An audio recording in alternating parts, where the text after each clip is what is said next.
I think sa lahat talaga ng brands na nagpadala sa akin so far, ito yung pinaka...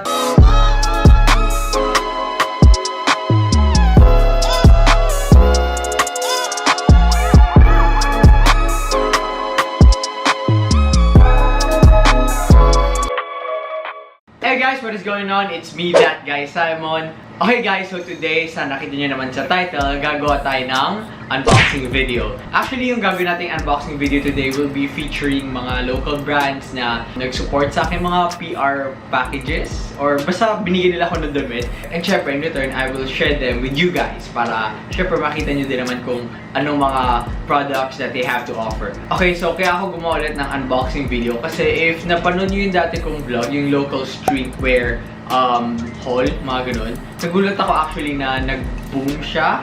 Na actually ngayon nasa around 38,000 views na. To be honest, di ko ina-expect na ganung klaseng video mag-boom. Kasi ba naman andito lang ako and pinapakita ko yung mga damit with you guys. And di ko alam na gusto nyo pala yung mga ganun, yung may mga local brands. Actually napapansin ko yan kapag may mga binabanggit akong mga local brands o kaya brands here in the Philippines, papakita ko sa inyo.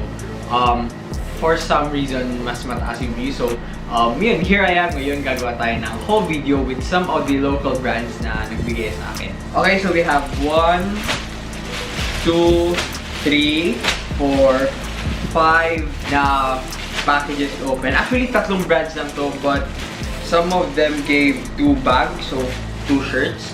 Okay, first, dun tayo sa brand na nagbigay sa akin ng pinakauna, una kong na-receive, which is itong shirts. Okay, so first we have 2 bags here from one brand. The brand name is Sedated, and we have itong nasa Ziploc, which is a color pink na Serenity, and then I believe ito yung bagong shirt nila, basta nasa color gray color. Okay, so first let's open up this pink na nasa Ziploc. Ito yung shirt nila, Sedated pink colorway na shirt. I believe oversized t-shirt to. Actually, hindi siya pink na pambabae. More on salmon pink. Which is good kasi nagtatry din ako mag-collect ng iba't ibang colorways. Anyways, ito lang ang shirt nila. We have their logo sa harap. And yun, actually yun lang. Wait, so tingnan natin. And let's see kung gaano ka oversized tong shirt na to. Actually, oversized nga. Meron pa akong shirt sa loob and ano na. Kasi ang problema sa mga shirts na oversized is tumataba ako tingnan. So, parang ang tama ko dito tingnan. Okay, so ito yung shirt nila. As you can see, ang oversized talaga niya. And actually, ang ganda ng tela niya, makapal.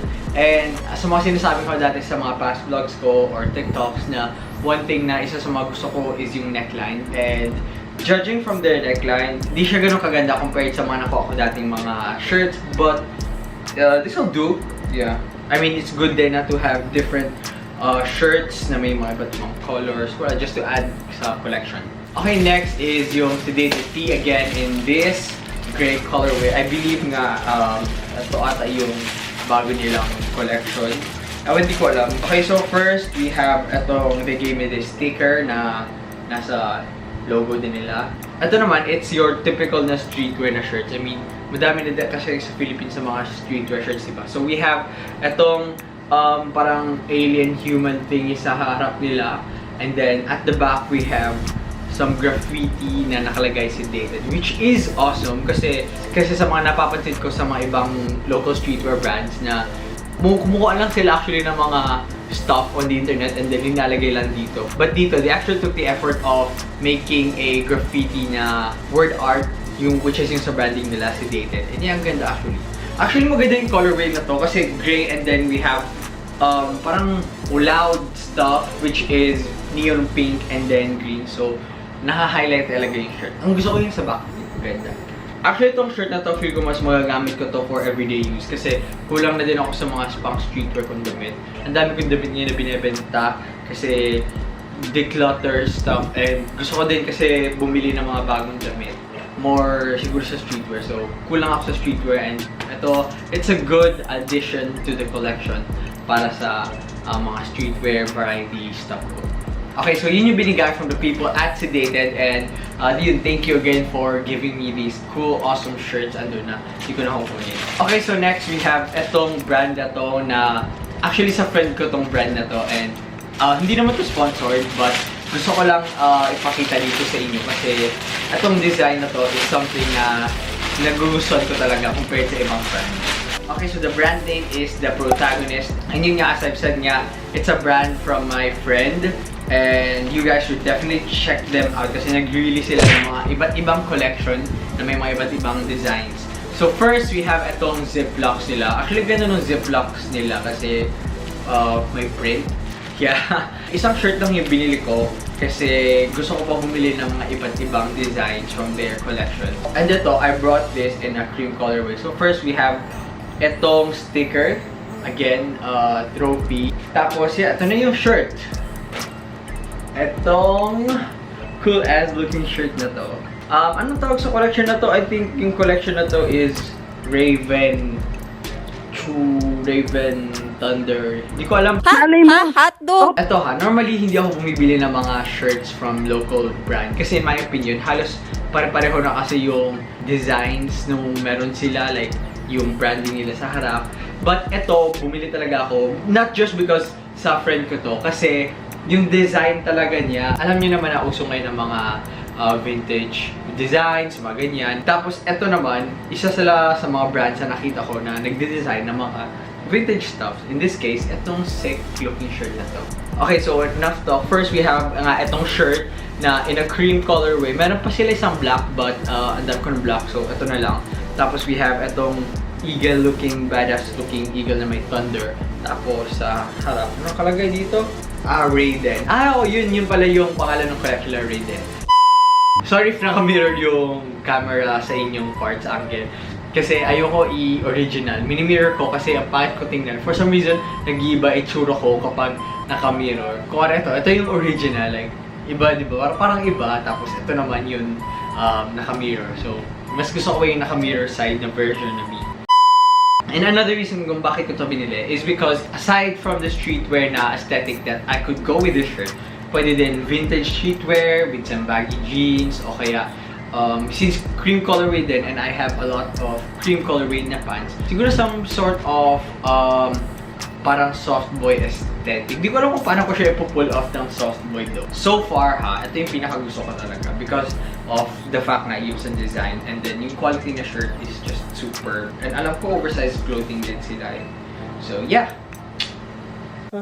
Okay, so last brand na nagbigay sa akin is etong Parsoa Studios. Basta ito yung pangalan ng brand nila. Wait, Google, ano nga natin? Pakinggan nyo. Paresseux. Okay, so ang pangalan ng brand nila is Paresseux. Stop it. Get some help. Okay, so medyo nagiging educational na din tong vlog na to. So, more the reason para manood kayo kasi nagiging educational din ako na vlogger. Okay. First, we have two packages and let's open up this small muna. Okay, so dito sa maliit na bag, we have itong cap na to. Okay, so ang sarap, we have itong French word din, which is Ferramo. Kala mo naman marunong. Ferramo. Okay, so first we have itong cap na to. Tapos sa harap may nakalagay na Ferramo. Stop it. Okay, so enough cringy content. Let's wear this. So weird. Alam mo, actually, hindi ko alam if bagay ito sa akin. Kasi meron ako dito isang cap, Adidas, pero ginagamit ko lang for workout. So, I really don't know if maganda siya sa aking tingnan. Kasi maybe it's because of my shape ng head. But ang comfy niya actually. Okay, so last we have is another sa Parso na brand. Okay, so first we have etong face mask. This cool looking face mask. Ito, we have another cream colorway na shirt. But ito, mas more minimal. As you can see, halos plain lang siya. We have their branding lang dito sa my chest, yung Parso.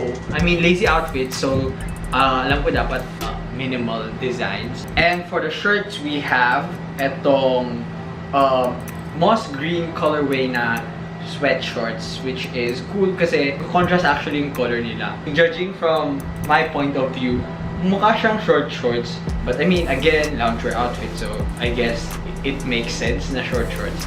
But yeah, we have ito lang na branding nila. Parso again sa may left leg nila. So yeah, ito yung binigay ng Parso. Okay, so thank you Louie for giving me this couple of stuff from your brand, Parso. I think sa lahat talaga ng brands na nagpadala sa akin so far, ito yung pinaka-feel ko na nagagustuhan ko. Kasi ako, di ba, I'm more into soft boy and loungewear outfits lately. And I mean, ito talaga, ito yung nagko-complete sa set na to. Alam ko ang tawag dito is coords, which is coords, di ko alam kung anong tama, but I think at yun yung para matching set. Buti na lang I got this pair of shorts and shirt tapos cap and then mask. I mean, ang ganda niya, feel ko ang ganda niya tingnan. I mean, ang pleasing niya tingnan. As you can see naman dito na nasa parang montage thingy na I mean, ang relaxing niya tingnan. And yeah, definitely ito talaga yung brand na I will expect na may mararating sa future kasi they've been producing lately sa mga magandang designs talaga na people should incorporate sa fashion lifestyle nila. Mga lingerie outfits. Okay, so yun lang naman yung unboxing natin for this video. So guys, if gusto nyo makita yung mga products na that they have to offer, go follow their pages right here.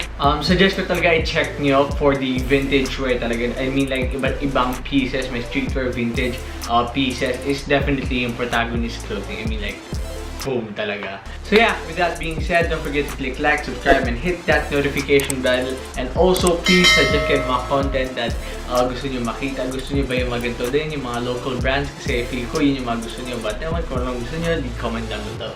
So yeah, I'll see you in the next vlog. Peace. I really hate mga clothing piece na pakita quality, but boom, guys, I mean, ano?